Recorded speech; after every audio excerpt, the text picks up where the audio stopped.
पैसाको तनावबाट मुक्त भएर आर्थिक रूपमा बलियो बन्न चाहनुहुन्छ? आज हामी एउटा यस्तो सरल तर शक्तिशाली योजनाको बारेमा कुरा गर्दैछौँ जसले लाखौं मानिसहरूलाई ऋणको दलदलबाट बाहिर निकालेको छ। यो कुनै किताबी ज्ञान मात्र होइन, यो त जीवन नै बदल्ने एउटा व्यावहारिक नक्सा हो।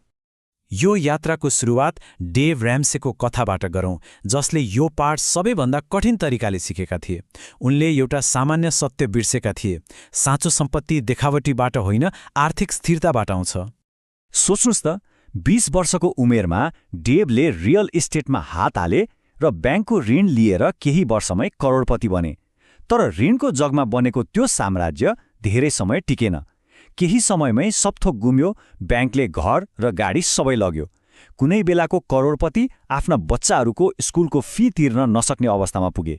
उनी सिधै शून्यमा झरे। त्यो असफलतापछि डेभले महसुस गरे कि उनको सबैभन्दा ठूलो गल्ती के थियो। उनले के बुझे भने मानिसहरू धनी बन्नका लागि ऋण लिँदैनन्, बरु छिट्टै धनी देखिनका लागि ऋण लिन्छन्। हो, यही देखावटी जीवनको पासो उनको पतनको मुख्य कारण बन्यो। के कहिलेकाहीँ जीवन एउटा नटुङ्गिने चक्र जस्तो लाग्छ? काम गर्यो, पैसा आयो, खर्च गर्यो, ऋण तिर्यो, अनि फेरि त्यही सुरु। महिनाको अन्त्यमा तलब आउनु अघि नै हात खाली हुन्छ। यदि यस्तो भइरहेको छ भने तपाईँ एक्लो हुनुहुन्न। विश्वभरि करोडौं मानिसहरू यही आर्थिक चक्रमा फँसेका छन्। ल, आजको यो यात्रामा हामी आर्थिक सङ्घर्षबाट स्वतन्त्रतातर्फका 5 महत्त्वपूर्ण कदमहरू हेर्नेछौँ। पहिला त सम्पत्तिको भ्रमलाई बुझ्ने, त्यसपछि आफ्नो आर्थिक अवस्थालाई तत्काल मद्दत दिने, ऋणको बन्धनबाट मुक्त हुने, एउटा बलियो आर्थिक किल्ला बनाउने र अन्त्यमा एउटा स्थायी विरासत कसरी बनाउने भन्नेबारे कुरा गर्नेछौँ। ल, अब सुरु गरौँ। हाम्रो यात्राको पहिलो पाइला हो आधुनिक ऋण संस्कृतिको भ्रमलाई बुझ्नु। आखिर किन धनी देखिने चाहनाले मानिसहरूलाई वास्तवमा झन गरिब बनाइरहेको हुन्छ? यी दुई मानसिकतालाई हेरौँ न। एकातिर महँगो फोन, ब्रान्डेड जुत्ता र इएमआईमा चल्ने गाडी छ, तर हरेक रात ऋणको चिन्ताले निन्द्रा लाग्दैन। अर्कोतिर आर्थिक स्थिरता, मनको शान्ति र बढ्दो लगानी छ।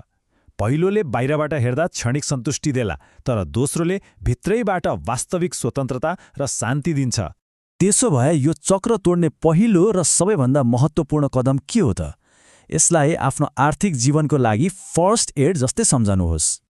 पहिलो सानो कदम हो एउटा आपतकालीन कोष बनाउनु।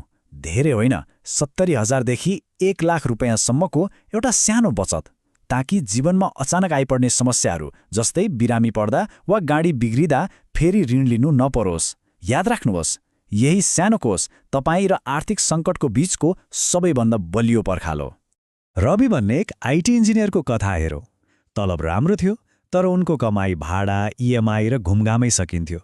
एक दिन अचानक बाइक दुर्घटना भयो र 1 लाखको अस्पताल बिलायो। बचत शून्य थियो, त्यसैले उनले क्रेडिट कार्ड चलाए, जसले उनलाई ऋणको गहिरो खाडलमा धकेलिदियो। सोच्नुस् त, यदि उनीसँग त्यो सानो आपतकालीन कोष मात्र हुन्थ्यो भने यो समस्या यति ठूलो सङ्कट बन्ने नै थिएन। ल, आपतकालीन कोष बनिसकेपछि अब पालो आउँछ ऋणको साङ्लोलाई सधैँका लागि तोड्ने, र यसका लागि एउटा एकदमै शक्तिशाली रणनीति छ। यो दोस्रो कदम हो डेट स्नोबल विधि। आफ्ना सबै ऋणहरूलाई सानोदेखि ठूलो क्रममा लिस्ट बनाउनुहोस्। ब्याज दरलाई अहिले बिर्सिदिनुहोस्। सबैमा न्यूनतम किस्ता तिर्दै जानुहोस्, तर आफ्नो सबै अतिरिक्त पैसाले सबैभन्दा सानो ऋणमा आक्रमण गर्नुहोस्। जब त्यो सानो ऋण सकिन्छ, त्यसको किस्ता लगेर अर्को सानो ऋणमा थप्नुहोस्। जसरी हिउँको सानो डल्लो गुडाउँदा ठूलो हुँदै जान्छ नि, त्यसरी नै तपाईँको भुक्तानी पनि ठूलो र शक्तिशाली बन्दै जान्छ। यो विधि यति प्रभावकारी किन छ? किनभने डेभ र्याम्से भन्छन्, व्यक्तिगत वित्त 80% व्यवहार हो र केवल 20% गणित। जब तपाईँ एउटा सानो ऋण तिर्नुहुन्छ, तपाईँले एउटा जित हासिल गर्नुहुन्छ।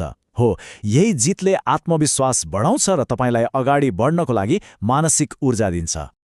प्रियङ्का, एक कामकाजी आमाको जीवन पनि इएमआईमा अल्झिएको थियो, तर यही स्नोबल विधि अपनाएर उनले 4 वर्षमै आफ्नो क्रेडिट कार्डको बिल र व्यक्तिगत ऋण सबै चुक्ता गरिन्।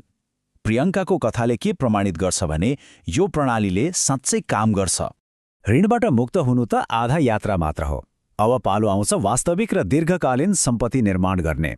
अब केवल बाँच्ने अवस्थाबाट माथि उठेर आर्थिक सुरक्षातिर अघि बढ्ने बेला हो। अब छिटै अर्को 4 चरणहरू हेरौँ। तेस्रो, 3देखि 6 महिनाको खर्च धान्ने एउटा पूर्ण आपतकालीन कोष बनाउने।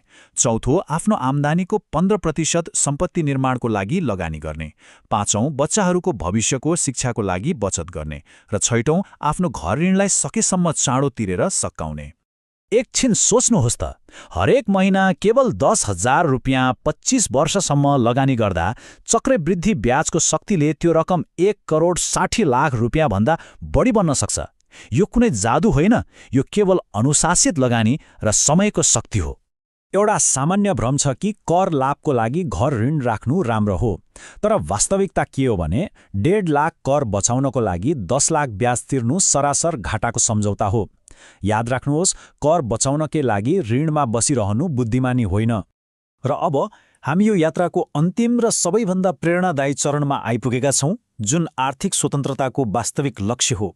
सातौं र अन्तिम कदम हो सम्पत्ति निर्माण गर्नुहोस् र उदारतापूर्वक दिनुहोस्, किनभने सम्पत्तिको वास्तविक उद्देश्य भनेको अरूको जीवनलाई अझ राम्रो बनाउने शक्ति र स्वतन्त्रता पाउनु हो। यो चरणमा पुगेपछि तपाईको ध्यान व्यक्तिगत सुरक्षाबाट माथि उठेर संसारमा सकारात्मक प्रभाव पार्नेतर्फ मोडिन्छ। त्यसैले अब निर्णय तपाईँको हातमा छ। के तपाईँ सधैँ पैसाको पछि दौडिरहने वा एउटा यस्तो प्रणाली बनाउने जहाँ पैसा तपाईँको पछि दौडिन्छ? इएमआईबाट स्वतन्त्रतातर्फको यो यात्रा तपाईँको आजको एउटा सानो निर्णयबाट सुरु हुन्छ।